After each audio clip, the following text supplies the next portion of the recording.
하루의 인연, 그리고 운명의 재회. 55세 이지은 씨는 27년 만에 처음으로 남편 몰래 여행을 떠났습니다.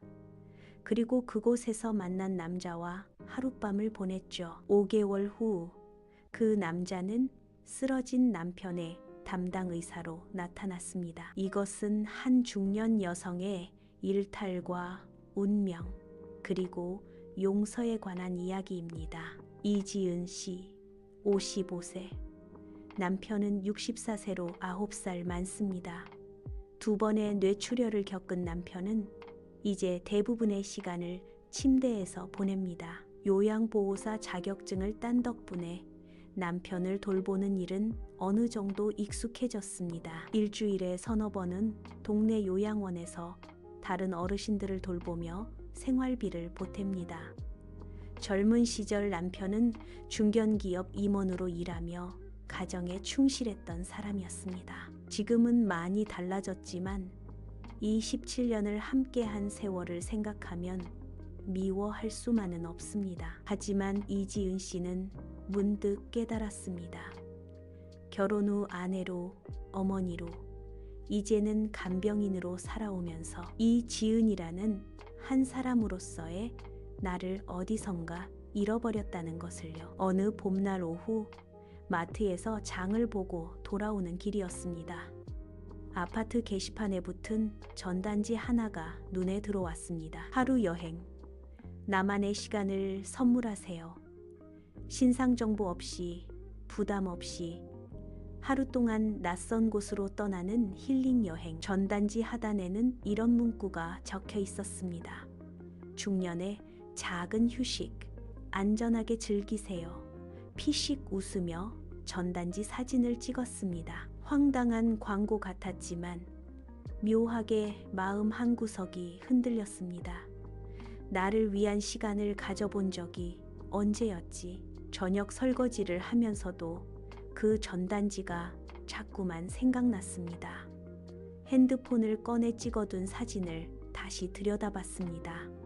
하루 여행, 우스운 이름이었지만 어쩐지 가슴 한구석이 두근거렸습니다. 다음날 아침 용기를 내어 전단지에 적힌 번호로 전화를 걸었습니다. 네, 이번 주 일요일 강원도 당일 코스가 있습니다. 아침 7시 출발, 저녁 8시 도착 예정입니다. 예약하시겠어요?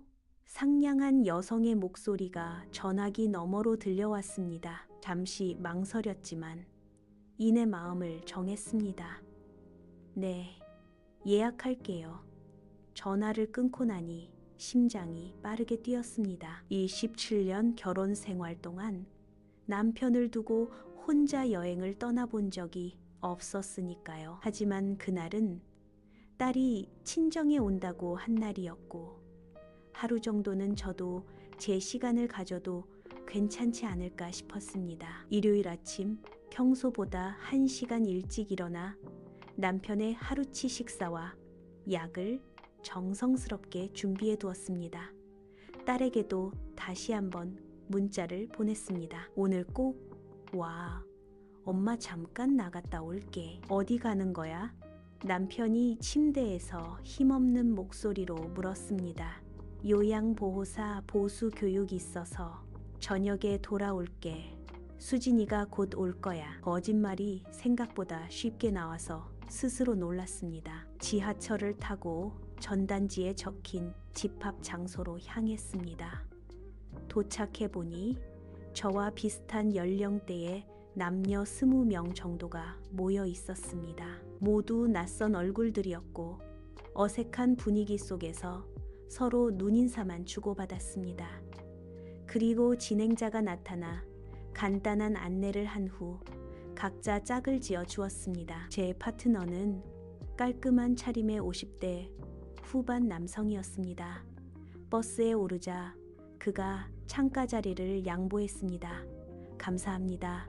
인사하며 자리에 앉았습니다. 처음에는 서로 말없이 창밖만 바라보았습니다. 버스가 도심을 벗어나 고속도로에 접어들자 그가 조심스럽게 말을 걸었습니다. 이런 여행은 처음이신가 봐요. 긴장하신 것 같네요. 부드러운 목소리였습니다. 네, 티가 많이 나나요? 쑥스럽게 웃었습니다. 아니요, 저도 처음이라 그런지 같은 느낌이 들어서요.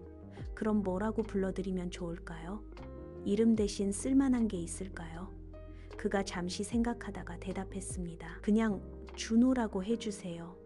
그럼 저는 수진이라고 해주세요. 무심코 딸 이름이 튀어나왔습니다. 준호 씨는 차분하면서도 따뜻한 느낌의 사람이었습니다. 우리는 좋아하는 계절, 음식, 오래전 추억에 대해 이야기했습니다. 놀랍게도 대화가 자연스럽게 이어졌습니다.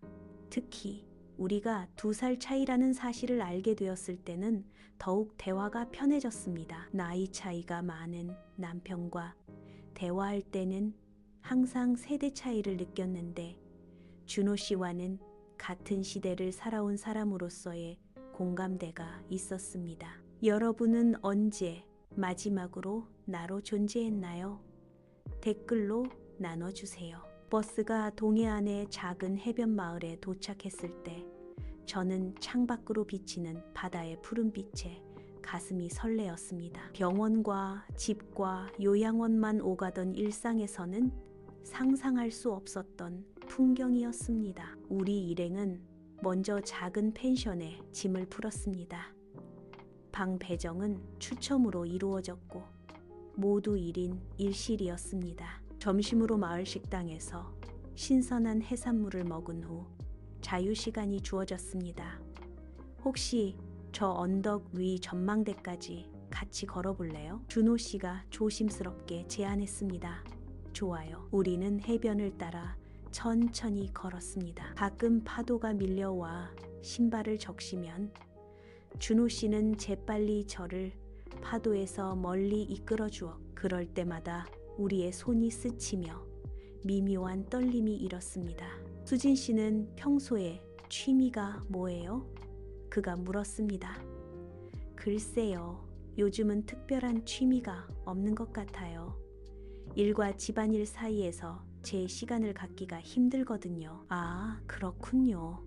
저도 비슷해요. 일에 치여서 취미를 가질 여유가 없었어요. 그가 잠시 생각에 잠기더니 말을 이었습니다. 예전에는 색소폰을 조금 불었어요. 대학 시절 동아리 활동으로 시작했었는데 정말요? 멋지네요. 저는 한때 도예를 했어요. 결혼 전에는 작은 공방도 다녔었는데 어느새 까맣게 잊고 살았네요. 전망대로 향하는 길은 생각보다 가팔랐습니다. 중간쯤 올라갔을 때 저는 숨이 가빠져 잠시 쉬어가야 했습니다. 와, 여기서도 이렇게 아름다운데 위에 올라가면 얼마나 더 멋질까요?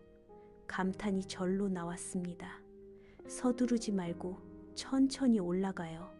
시간은 충분하니까요. 그의 배려에 마음이 따뜻해졌습니다. 남편은 한 번도 이렇게 제 속도를 맞춰준 적이 없었습니다. 항상 자신의 일정에 맞추길 원했고 뇌출혈 이후에는 모든 것이 그의 상태를 중심으로 돌아갔으니까요. 전망대에 도착했을 때는 이미 오후가 깊어가고 있었습니다.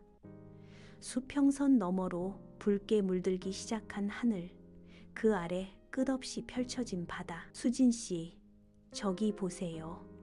그가 수평선 위로 날아가는 갈매기들을 가리켰습니다. 정말 자유로워 보이네요. 자유롭다. 그런 느낌을 정말 오랜만에 느끼는 것 같아요. 우리는 전망대 난간에 기대어 한동안 말없이 풍경을 감상했습니다. 바다에서 불어오는 바람이 머리카락을 흩날렸지만 그것조차도 상쾌하게 느껴졌습니다. 이렇게 낯선 사람과 함께 있는데도 이상하게 편하네요. 준호 씨와 있으면 저도요. 아마도 서로에 대해 아무것도 모르니까 오히려 더 솔직해질 수 있는 게 아닐까요? 그럴지도 모르겠네요. 어느덧 해가 지기 시작했고 우리는 전망대에서 내려와 해변으로 돌아가기로 했습니다. 내려가는 길은 올라갈 때보다 수월했지만 어두워지기 시작한 길에서 발을 헛디뎌 중심을 잃을 뻔했습니다. 조심하세요. 준호 씨가 재빨리 제 팔을 잡아주었습니다. 그의 손길이 팔에 닿은 순간 전기가 통한 것처럼 짜릿함이 느껴졌습니다. 그도 뭔가를 느꼈는지 잠시 움직임을 멈추었습니다. 우리의 눈이 마주쳤고 그의 눈동자에 비친 석양빛이 유난히 아름다워 보였습니다. 감사해요. 작은 목소리로 말했습니다. 저기 바위 보이시죠? 잠시 앉아서 석양을 볼까요? 바위에 나란히 앉아 바다 위로 펼쳐지는 황홀한 석양을 바라보았습니다. 하늘은 붉은색, 주황색, 보라색이 뒤섞인 물감 같았고 그 색들이 바다 위에 반사되어 마치 꿈속 같은 풍경을 만들어냈습니다. 이런 걸 함께 볼 사람이 있다는 게 행복한 일이네요. 준호 씨가 조용히 말했습니다. 그러게요. 그가 조심스럽게 제 손을 잡았습니다. 거부할 생각은 전혀 들지 않았습니다. 오히려 그 온기가 고마웠습니다. 삶에서 지치고 메말라버린 감정들이 조금씩 깨어나는 듯 했습니다. 수진 씨, 오늘 이렇게 만난 건 우연일까요? 아니면 운명일까요? 글쎄요. 어쩌면 둘 다일지도 모르겠네요. 우연히 시작된 운명. 그의 눈빛이 깊어졌고 저도 모르게 그쪽으로 몸이 기울었습니다. 그리고 그 순간 바다 위로 떨어지는 석양빛 아래 우리의 입술이 부드럽게 닿았습니다. 짧지만 강렬한 입맞춤이었습니다. 떨어져 나오자 얼굴이 화끈거렸습니다. 27년 결혼 생활 동안 남편 외에 다른 남자에게 이런 감정을 느껴본 적이 없었습니다. 미안해요. 너무 갑작스러웠죠. 그가 당황한 듯 말했습니다. 아니에요. 괜찮아요. 심장이 빠르게 뛰는 것을 느끼며 대답했습니다. 그렇게 석양이 완전히 질 때까지 우리는 바위에 앉아 대화하고 웃고 때로는 침묵 속에서 서로의 존재를 느꼈습니다. 별들이 하나둘 나타나기 시작했고 바다는 이제 어둠 속에 묻혀 파도 소리만 들려왔습니다. 슬슬 돌아가야 할 것 같아요. 저녁 식사 시간이 다 되어가네요. 함께 펜션으로 돌아가는 길. 그는 자연스럽게 제 손을 잡았고 저는 그 온기를 거부하지 않았습니다. 마치 오래된 연인처럼 편안하게 손을 맞잡고 걸었습니다. 혹시 비슷한 경험 있으신가요? 여러분의 이야기를 들려주세요. 펜션에 도착했을 때 다른 참가자들은 저녁 식사를 위해 식당에 모여 있었습니다. 우리도 합류했지만 어쩐지 다른 사람들과 섞이기보다는 둘만의 시간을 더 갖고 싶다는 생각이 들었습니다. 혹시 저녁 먹고 나서 산책 한 번 더 할까요? 제가 조심스럽게 제안했습니다.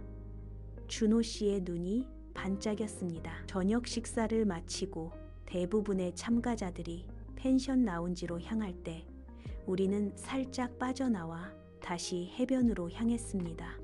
수진 씨, 준호 씨가 갑자기 진지한 목소리로 불렀습니다. 오늘 이렇게 만나게 돼서 정말 행복해요. 저도요. 진심을 담아 대답했습니다. 저는 지금 혼자예요. 그가 조용히 고백했습니다. 4년 전에 아내가 병으로 세상을 떠났어요. 잠시 놀랐지만 이내 그의 손을 꼭 잡아주었습니다. 많이 힘드셨겠네요. 네. 그래서 이 여행에 온 것도 누군가와 함께 있고 싶어서였던 것 같아요. 외로움을 잠시나마 잊고 싶어서. 그는 저를 바라보며 손으로 제 얼굴을 부드럽게 쓰다듬었습니다. 오늘 하루만큼은 모든 걱정, 모든 현실을 잊고 싶어요. 수진 씨와 함께. 그 말에 가슴이 뛰었습니다. 저도 똑같은 마음이었으니까요.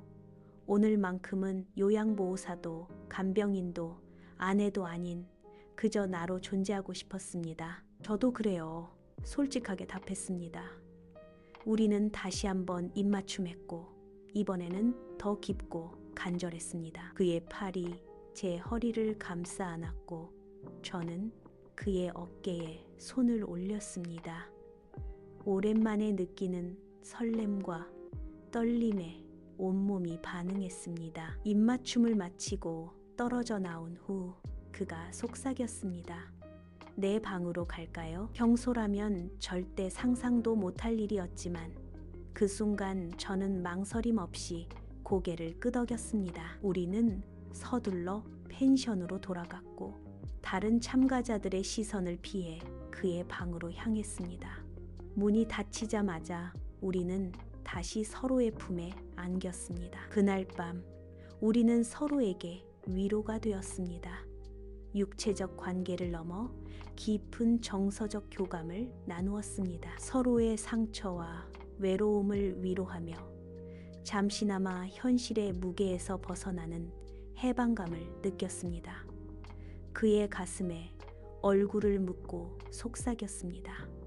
이지은이에요. 제 진짜 이름이요.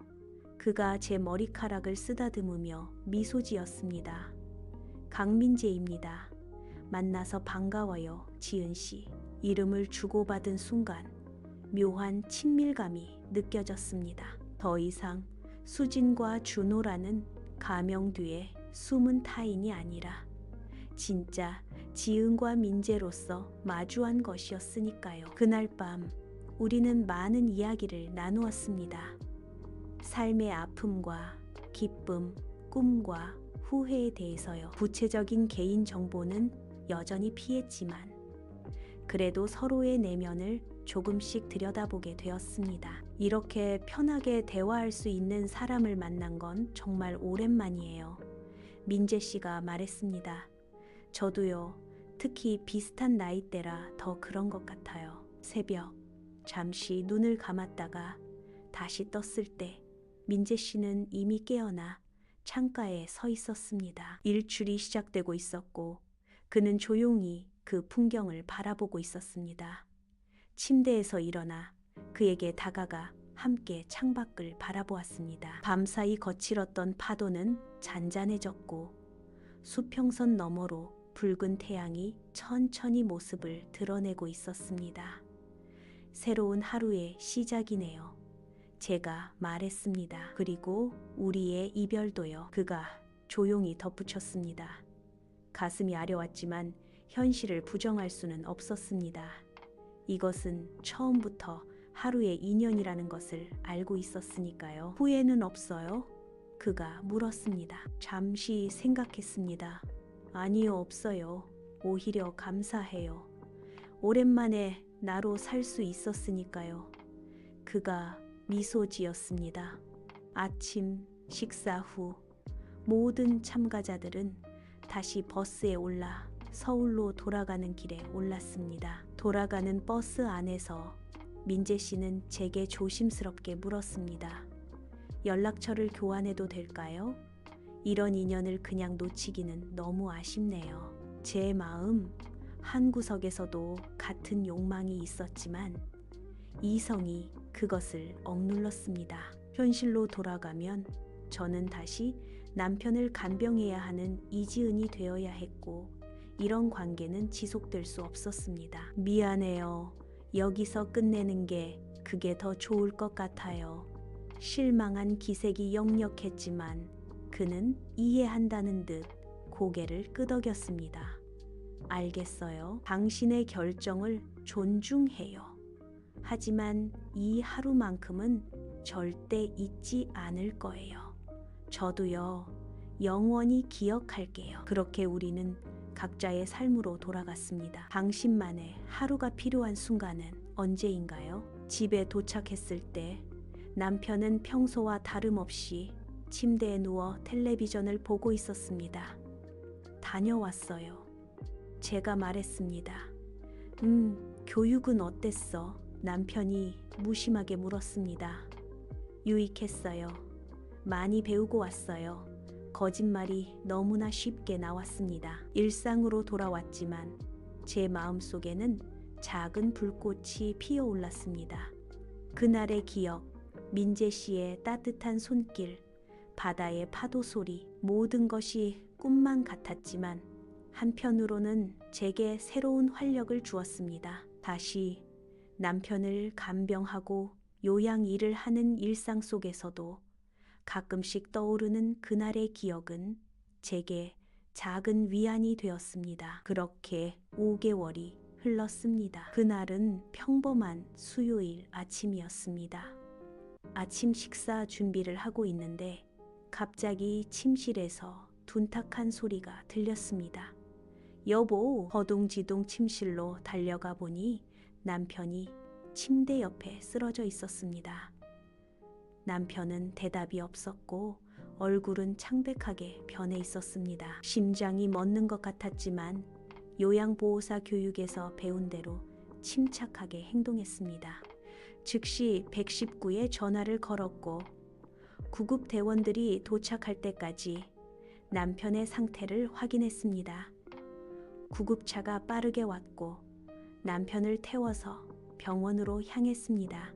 27년 동안 함께한 사람이 눈앞에서 이렇게 힘없이 누워있는 모습을 보니 마음이 무너졌습니다. 그동안의 모든 갈등과 불만은 순식간에 사라지고 그저 남편이 무사히 깨어나기만을 바랐습니다. 응급실에 도착해서도 상황은 급박하게 돌아갔습니다. 의사들이 남편 주변으로 모여들었고 저는 대기실로 안내받았습니다. 한참을 초조하게 기다리고 있을 때 간호사가 다시 다가왔습니다. 보호자분, 수술, 동의서를 작성해 주셔야 합니다. 심장 혈관이 막혀서 긴급 수술이 필요합니다. 수술 동의서를 기다리고 있는데 한 의사가 차트를 들고 다가왔습니다. 보호자 되십니까? 제가 담당 심장내과 전문의 말을 멈춘 의사의 얼굴을 올려다보는 순간 숨이 멎는 것 같았습니다. 강민재, 5개월 전 하루 여행에서 만났던 바로 그 사람이었습니다. 그도 저를 알아보았는지 잠시 눈을 크게 뜨고 저를 바라보았습니다. 하지만 그는 곧 전문가다운 태도로 돌아왔습니다. 강민재 교수입니다. 환자분이 급성 심근경색으로 관상동맥이 막혀서 긴급 스텐트 시술이 필요합니다. 동의서에 서명해 주시면 바로 시술을 시작하겠습니다. 손이 떨렸지만 남편의 생명이 위급한 상황에서 개인적인 감정은 중요하지 않았습니다. 서둘러 서명했습니다. 민재 씨는 더 이상의 눈맞춤 없이 시술실로 향했습니다. 저는 다리에 힘이 풀려 의자에 주저앉았습니다. 이런 상황이 믿기지 않았습니다. 하필 남편의 담당 의사가 제가 하룻밤을 보냈던 그 사람이라니 운명의 장난이 아닐 수 없었습니다. 무거운 죄책감이 밀려왔습니다. 그날 밤의 일탈이 이렇게 현실로 돌아올 줄은 상상도 못했습니다. 남편이 병원 침대에 누워있는 동안 저는 다른 남자와 하룻밤을 보냈다는 사실이 마음을 무겁게 눌렀습니다. 1시간 반 정도 지났을 때 민재 씨가 시술복 차림으로 대기실에 나타났습니다. 시술은 성공적으로 끝났습니다. 막힌 혈관에 스텐트를 삽입했고 혈류가 정상적으로 회복되었습니다. 안도의 한숨이 나왔습니다. 남편이 무사하다는 소식에 눈물이 앞을 가렸습니다. 감사합니다. 정말 감사합니다. 환자분은 현재 회복실에 계시고 곧 중환자실로 옮길 예정입니다. 하루 이틀 집중 관찰이 필요하고 그 후에는 일반 병실로 옮기게 될 겁니다. 민재 씨는 철저히 의사로서의 태도를 유지했습니다. 그의 목소리는 차분했고 시선은 제 얼굴보다는 차트를 향했습니다. 추가 질문 있으시면 간호사에게 말씀하시면 됩니다. 내일 아침에 다시 회진하겠습니다. 그가 돌아서려는 순간 제가 말했습니다. 교수님. 민재 씨가 멈춰 섰지만 뒤돌아보지는 않았습니다. 정말 감사합니다. 그는 잠시 망설이다가 고개만 살짝 끄덕이고 걸어갔습니다. 그의 뒷모습을 바라보며 복잡한 감정이 밀려왔습니다.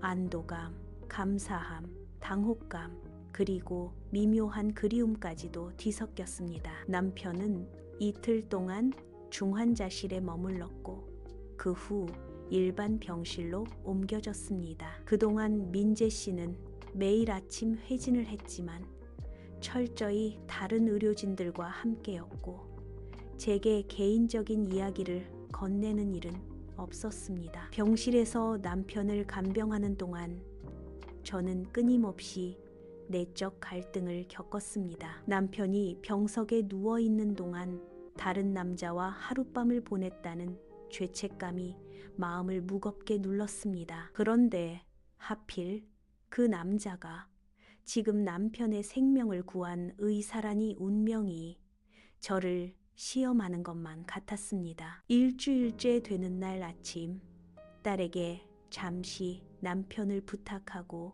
병원 옥상 정원에 올라갔습니다.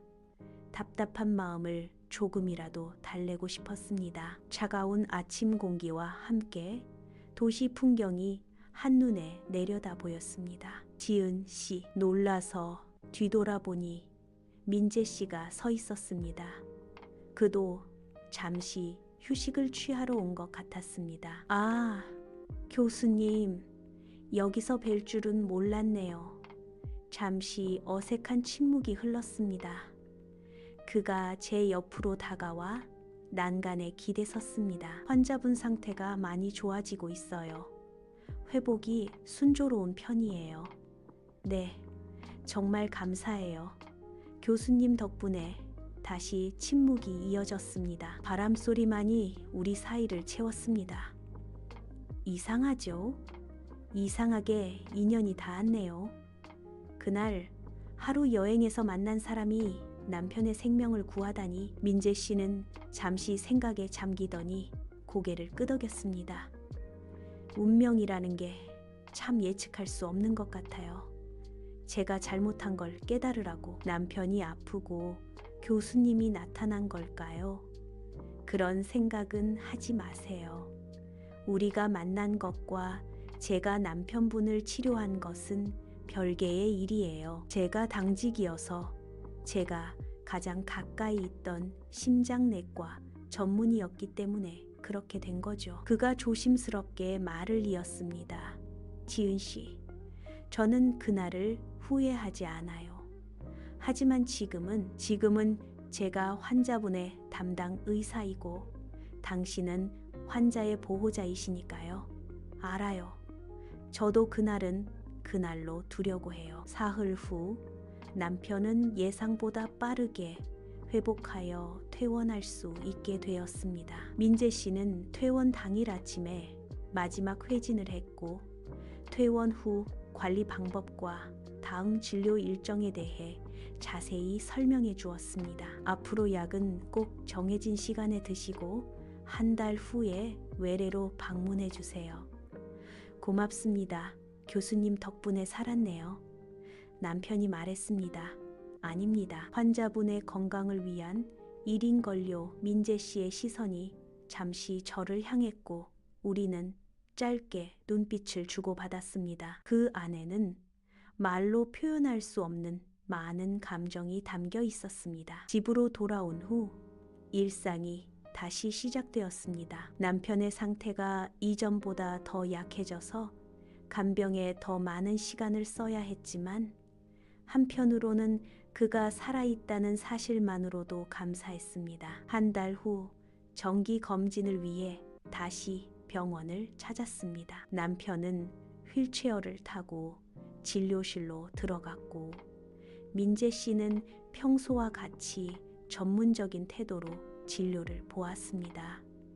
상태가 매우 좋아지셨네요. 앞으로는 석 달에 한 번씩만 검진 받으시면 될 것 같습니다. 남편은 기뻐하며 민재 씨에게 거듭 감사 인사를 전했고 저 역시 고개를 숙여 감사함을 표했습니다. 때때로 남편은 제게 이렇게 말하곤 했습니다. 정말 강 교수님이 날 살렸다니까.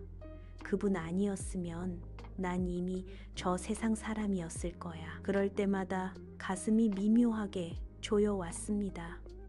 남편은 모르겠지만 민재 씨는 단순히 의사로서 그의 생명을 구한 것 이상의 의미가 저에게 있었으니까요. 그렇게 시간은 흘러 또 4개월이 지났습니다. 남편의 상태는 안정되었고 이제 정기 검진만 잘 받으면 큰 문제는 없었습니다. 어느 날 남편의 정기 검진을 위해 다시 병원을 찾았을 때 진료실 앞에서 간호사가 저희를 맞이했습니다. 오늘은 박 교수님께서 진료 보실 거예요. 강 교수님께서 해외 연수를 가셔서요. 놀라움과 함께 미묘한 아쉬움이 찾아왔습니다. 하지만 이게 더 자연스러운 결말이라는 생각도 들었습니다. 진료를 마치고 나오는 길에 간호사가 저를 불렀습니다. 이지은 씨 맞으세요? 강 교수님께서 이걸 전해달라고 하셨어요. 그녀는 작은 봉투를 건넸습니다. 집에 와서 열어보니 간단한 메모와 함께 작은 책 한 권이 들어 있었습니다. 지은 씨께 남편분의 건강 관리에 도움이 될 만한 책을 보내드립니다. 그리고 그날의 기억은 저에게도 소중합니다. 항상 건강하세요. 강민재. 메모를 읽고 나니 눈시울이 뜨거워졌습니다. 메모 아래에는 작은 추신이 적혀 있었습니다. 하루의 인연도 때로는 소중한 의미를 만들어주는 것 같습니다. 책은 심장질환자의 생활관리에 관한 책이었지만 그 안에는 작은 사진이 끼워져 있어 거기에는 우리가 갔던 해변 전망대의 사진이 담겨 있었습니다. 그날 아침 민재 씨가 혼자 바다를 바라보며 찍은 사진인 듯 했습니다. 그 사진을 보며 문득 깨달았습니다. 우리의 만남은 비록 짧았지만 그 인연이 남편의 생명을 구했고 어쩌면 저에게도 작은 위안을 주었다는 것을요. 비록 우리는 각자의 길을 가게 되었지만 그날의 기억은 영원히 마음 한구석에 남아 있을 것입니다. 어쩌면 인생은 정말 하루의 여행인지도 모릅니다. 목적지를 모른 채 시작하지만 그 여정에서 만나는 사람들과 경험이 우리를 예상치 못한 곳으로 이끌어가는, 그리고 그 모든 순간이 의미 있게 연결되어 있다는 걸 깨닫게 해주는 여행인 것입니다. 이지은 씨의 이야기는 우리에게 이런 질문을 던집니다. 당신은 언제 마지막으로 당신 자신이었나요? 누군가의 아내, 어머니, 딸, 간병인이기 전에 당신은 당신입니다. 완벽하지 않아도 괜찮습니다. 때로는 일탈하고 싶어도 괜찮습니다. 그것이 인간이니까요. 오늘 지금 이 순간 당신을 위한 작은 시간을 가져보세요. 30분이면 충분합니다. 좋아하는 음악을 듣거나 오래된 사진을 꺼내보거나 혼자만의 산책을 떠나보세요. 당신의 꿈은 무엇이었나요? 결혼 전, 아이를 낳기 전, 당신이 하고 싶었던 것은 무엇이었나요? 너무 늦은 건 없습니다. 지금부터라도 당신을 위한 시간을 만들어 보세요. 이지은 씨는 하루의 일탈로 죄책감을 느꼈지만 동시에 자신을 발견했습니다. 그리고 그 경험은 역설적이게도 남편의 생명을 구하는 인연으로 이어졌습니다. 당신의 삶도 마찬가지입니다. 당신이 당신을 돌보는 것은 이기적인 것이 아닙니다. 오히려 그것이 당신 주변 사람들을 더 잘 돌볼 수 있는 힘이 됩니다. 오늘부터 시작하세요. 작은 것부터 당신을 위한 시간을. 당신은 충분히 가치 있는 사람입니다. 당신은 사랑받을 자격이 있습니다. 그리고 당신은 행복할 권리가 있습니다. 이 영상이 당신에게 작은 위로가 되었다면 댓글로 당신의 이야기를 나눠주세요. 우리는 혼자가 아닙니다. 이 영상이 당신에게 작은 위로가 되었기를 바랍니다. 그리고 당신도 당신만의 하루를 가질 용기를 얻으셨기를 바랍니다. 당신의 이야기는 무엇인가요? 다음 영상에서 또 만나요. 당신을 응원합니다. 본 영상은 실제 사연을 바탕으로 재구성한 픽션이며 등장인물과 배경은 모두 가명 및 허구임을 밝힙니다.